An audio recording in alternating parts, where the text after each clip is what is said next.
Have you ever felt like your voice didn't matter? Like no matter what you said, no one truly listened. Or worse, like the world had already decided who you were before you ever had a chance to speak. This is the story of a man who lived in silence not because he couldn't talk, but because he believed his voice had no value.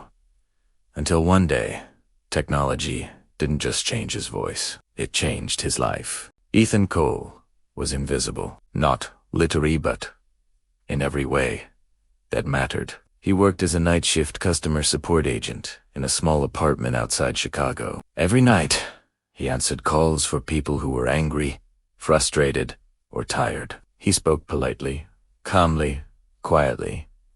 "Thank you for calling. How may I help you today?"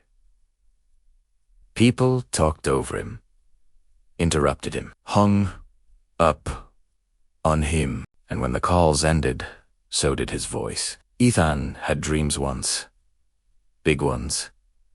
He wanted to be a storyteller, a narrator, someone whose voice could move people. He imagined listeners sitting in silence, feeling understood. He'll be cut of words spoken in the right tone, at the right moment, but reality had been harsh. Teachers told him he was too soft-spoken. Friends said, "You don't sound confident." Employers told him, "You don't have presence." So Ethan learned something dangerous. Maybe my voice just isn't meant to be heard.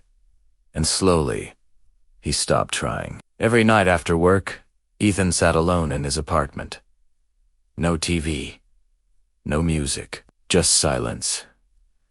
Except for one thing. He had a single, high-end microphone standing on his desk, a sleek piece of technology he'd bought years ago with his first paycheck. He never used it. It was a monument to a dream he had given up on.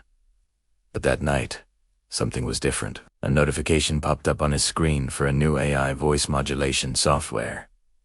It was a free trial. The ad claimed it could make anyone sound like a professional broadcaster, a movie star, or a world leader. On a whim, driven by a flicker of his old dream, Ethan downloaded it. He plugged in the microphone. His heart pounded as he selected a voice profile named the Storyteller. Described as warm, resonant, and captivating. He leaned in, took a deep breath, and spoke into the microphone, reading from an old book. His own words, spoken in this new, powerful voice, filled the room. It was deep. It was confident. It was everything his own voice wasn't. For the first time, he heard the voice he had always dreamed of having. He spent the entire night reading, experimenting, and listening to this new version of himself. The next day, he made a decision. He wasn't ready to use this voice in the real world, but he could use it online. He started an anonymous podcast. He called it Stories for the Silent. He read old public domain stories, poems, anything he could find. He poured all the emotion he'd suppressed for years into his delivery, filtered through the AI. The first episode got 10 listens, the second, 100. By the 10th, he had thousands of listeners. The comments flooded in. "Your voice is so calming. I listen to this every night to fall asleep. You sound like you understand what I'm going through." These were the words he had always longed to hear. He was connecting with people, moving them, just like he'd dreamed. But a strange feeling began to grow inside him. Was it really him they were praising? Or was it the AI? Was he just a fraud, hiding behind a digital mask? One night, a listener sent him a personal message. A young woman who struggled with severe social anxiety. She told him that his podcast was the only thing that made her feel less alone. She wrote, "It's not just your voice.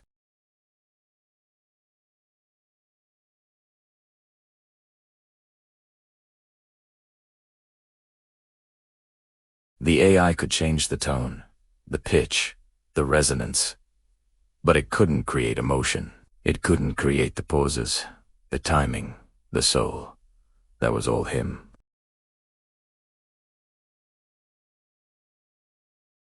For the first time, Ethan realized his voice did have value. The technology wasn't a mask, it was a tool. It was a bridge that helped him finally cross the chasm of his own self-doubt. The next day, Ethan went to work. A frustrated customer called, yelling about a late package. Instead of shrinking, Ethan took a deep breath. He didn't use the AI.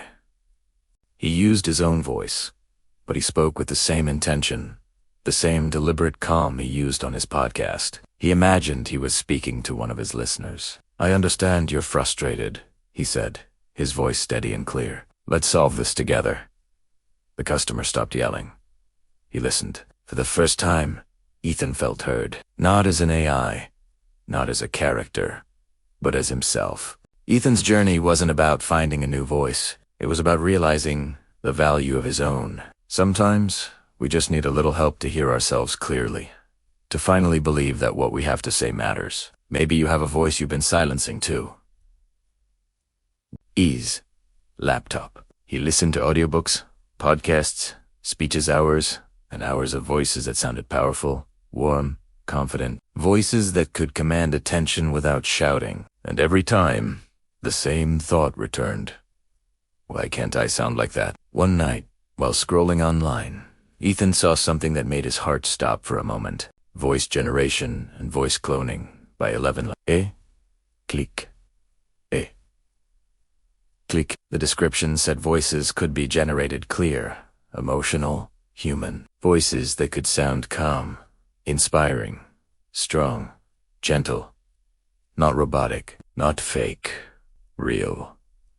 Ethan laughed quietly to himself. Even if I had a better voice, he whispered, what would I even say?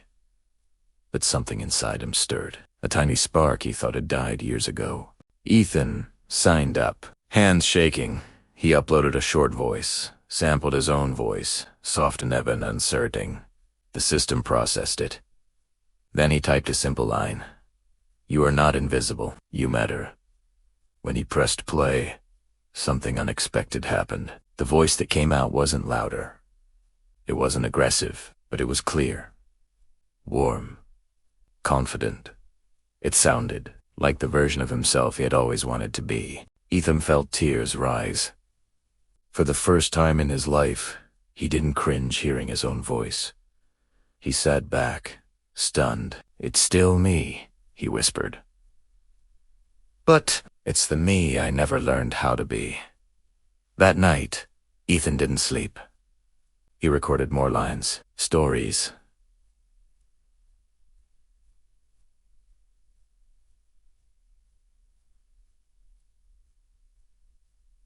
Thoughts, messages he once wished someone had said to him, and with every recording, his confidence grew not. Because technology gave him a fake voice, but because it showed him something important. His voice was never broken. It was only buried under fear. For weeks, Ethan kept everything private. Then one night, he uploaded a short audio clip online. No face, no name, just a title for anyone who feels unheard. The clip was only 2 minutes long. He expected nothing. But the next morning, there were comments. I felt like this was speaking directly to me. This voice calmed my anxiety. I don't know who you are, but thank you. Ethan stared at the screen, hands trembling. People were listening. Not to a perfect person, not to a famous speaker. They were listening to him. And in that moment, Ethan realized the power wasn't just in the voice itself, but in having the courage to finally speak. Days turned into weeks, and Ethan started sharing more. He created short motivational audios, quiet reflections, and stories about doubt, fear, and personal growth. His audience wasn't growing fast, but it was growing deep. People didn't just listen, they stayed. They felt a connection. Then, one email changed everything. A mental health nonprofit reached out. They had been following his work and loved the calming, reassuring tone of his content. They wanted Ethan to narrate a whole series of motivational stories specifically for people struggling with anxiety and depression. Dees was real, paid professional work. Ethan's first reaction was pure panic. All the old fears came rushing back. What if they find out I'm not good enough? He thought. What if my real voice completely disappoints them? That familiar, crippling fear whispered that he should just say no, that he wasn't ready. But this time something was different. He didn't run. He took a deep breath, and he replied, Yes, I'd love to. The first recording session was absolutely terrifying. He sat in front of the professional microphone, his heart pounding. But as he started to speak, something magical happened. He didn't try to sound like a perfect, confident announcer. He just spoke with truth. He let his natural pauses happen. He allowed his real emotions to come through. He spoke with intention, focusing on the message, not on himself. When the first take ended, there was a long silence on the other end of the line. Ethan held his breath, bracing for criticism. Then, the producer's voice came through the headphones. "Ethan, your voice feels safe. People really need that." Ethan closed his eyes, and in that moment, that single sentence started to heal years and years of self-doubt. It was like a weight he didn't even know he was carrying was finally lifted. Today, Ethan still uses voice generation tools sometimes, but his relationship with them has completely changed. He no longer hides behind them. Instead, he uses them as creative partners, and more importantly, he practices speaking with his own voice every single day. He reads books out loud. He records his thoughts without fear or judgment. He finally believes his own voice deserves to take up space in the world. The most powerful lesson he learned wasn't about technology at all. It was this: tools don't give you confidence. They simply reveal the confidence that was already inside you, waiting to be discovered. The voice cloning software didn't replace Ethan's identity. It helped him reclaim it. And this message is for you. Maybe your struggle isn't your voice. Maybe it's your confidence in your art, your courage to start a new project, or your belief that what you have to say matters. But that's the truth I want you to hear. You don't need to become someone else to be heard. You only need to stop silencing yourself. Because when you finally allow your true voice to exist in whatever form that takes you, realize it was powerful all along. Have you ever felt like you had something important to say, but you held back? Maybe you were afraid of what others might think, or you convinced yourself that your voice didn't matter. I want to tell you something. Your story, your experiences, your unique perspectives, they are incredibly valuable. There's a power in your voice that you might not even realize you have. Think about it. Every great movement, every beautiful piece of art, every life-changing idea started with someone brave enough to speak their truth. And when you finally decide to share your voice, you'll find that the world will listen. And maybe someone out there is waiting to hear exactly what only you can say. If this story touched you, take a moment to breathe. Then ask yourself, what part of me have I been hiding? And when you're ready, let your voice be heard. Thanks for watching, and don't forget to subscribe for more.